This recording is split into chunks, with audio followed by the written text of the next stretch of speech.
Bonjour, du coup là je vais faire une vidéo un petit peu spéciale sur dans le vif là. J'avais envie de partager quelque chose avec vous. Donc voilà, je change de cadre, je suis dans le cabinet où je pratique. Et du coup voilà, là ce que j'avais envie de partager avec vous, c'était cette importance de l'intégration, de ce temps d'intégration.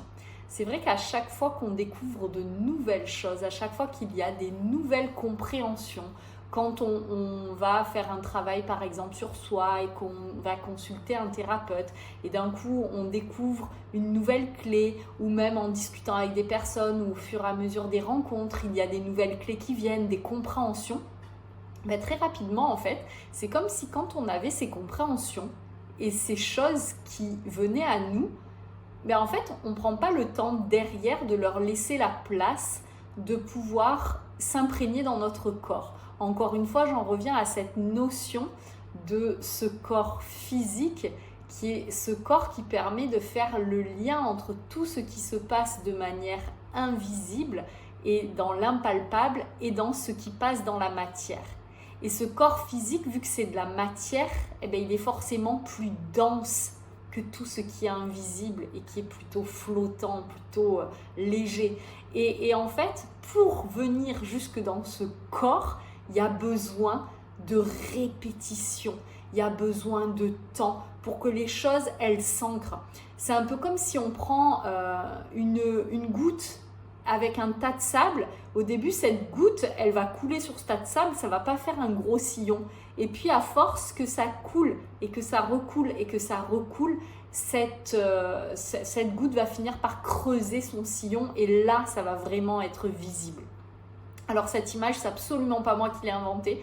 Je l'avais trouvée dans un livre il y a quelques années, je ne sais plus quel livre, mais en tout cas, cette image m'avait marquée pour vraiment comprendre. Alors cette image n'était pas utilisée pour expliquer la même chose, elle était utilisée pour expliquer que du coup, c'est vrai que quand on a un schéma qui est tout le temps le même, en fait, c'est comme cette goutte dans le sable et c'est bien creusé. Et si d'un coup, on veut commencer à faire les choses autrement, il va falloir diriger cette goutte dans un autre endroit et ça va demander de la concentration et de l'attention jusqu'au moment où le sillon va finir par être lui aussi creusé à un autre endroit. Et à ce moment-là, le cerveau finira par choisir ce qui nous apporte plus de bien. Voilà. Mais donc, dans ce cas-là, c'était l'image qui était donnée. Mais moi, je trouve que cette image, elle parle vraiment énormément pour cette notion d'intégration. Il est important d'avoir des répétitions des choses plusieurs fois pour que finalement ça finisse par s'ancrer et être dans la matière. Et tout comme il est important de laisser du temps et de ralentir pour que les choses elles finissent par se matérialiser.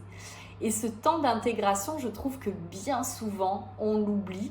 Et vu que là, je reviens encore à moi, je parle de mon expérience, vu que j'ai toujours eu cette envie d'atteindre des buts et que les choses, elles arrivent vite, comme j'avais envie qu'elles soient, à chaque fois que je comprenais quelque chose, c'est comme si, ça y est, c'est bon, j'ai la clé, et c'est bon, ça y est, maintenant il faut que ça passe dans la matière et que ça soit là. Et je veux ce résultat que j'attends depuis si longtemps. Et finalement, derrière, ça générait beaucoup de frustration parce que c'était comme si j'avais l'impression que toutes les clés étaient là et que j'avais compris les choses et pour autant les choses ne se matérialisaient pas. Et puis j'ai vraiment compris cette notion d'intégration, ce temps d'intégration. Et encore une fois, je trouve que la nature est une parfaite enseignante pour nous montrer comment les choses sont. Et quand on voit qu'un bébé a besoin de 9 mois pour venir au monde, c'est bien que le temps de gestation est important. Et du coup, il en est de même pour chacune de ces découvertes, pour chacune de ces compréhensions, pour chacune de ces clés d'évolution que l'on va trouver et avoir. Et donc derrière, il y a besoin de ce temps pour laisser les choses mûrir, se poser et se placer. Voilà ce que j'avais envie de vous partager. Cette notion-là, je la vois tellement en hypnose dans les accompagnements que je fais. Souvent, dans les premiers instants, il y a de l'apaisement sur le moment, mais on ne voit pas tellement les choses bouger. Et puis c'est vraiment en laissant le temps, sans forcément faire quoi que ce soit, que du coup, les choses commencent à se matérialiser. Je vais revenir sur ce que je viens de dire, sans forcément faire quoi que ce soit. Ça, c'est une notion clé aussi pour moi, parce qu'on a toujours cette tendance, je trouve, à vouloir faire, agir. Et à chaque fois qu'on agit, on remplit la coupe et on ne laisse pas cet espace pour que les choses puissent mûrir et germer.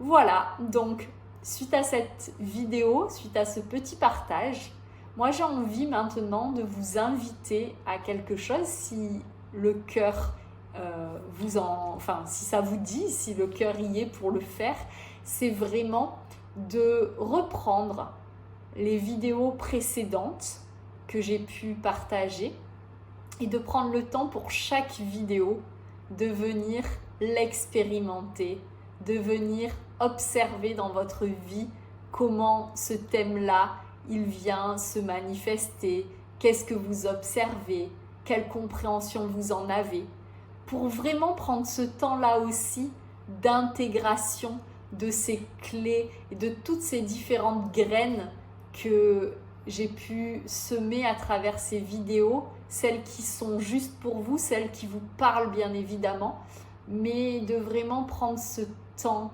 de les vivre et de les intégrer pour ne pas toujours rajouter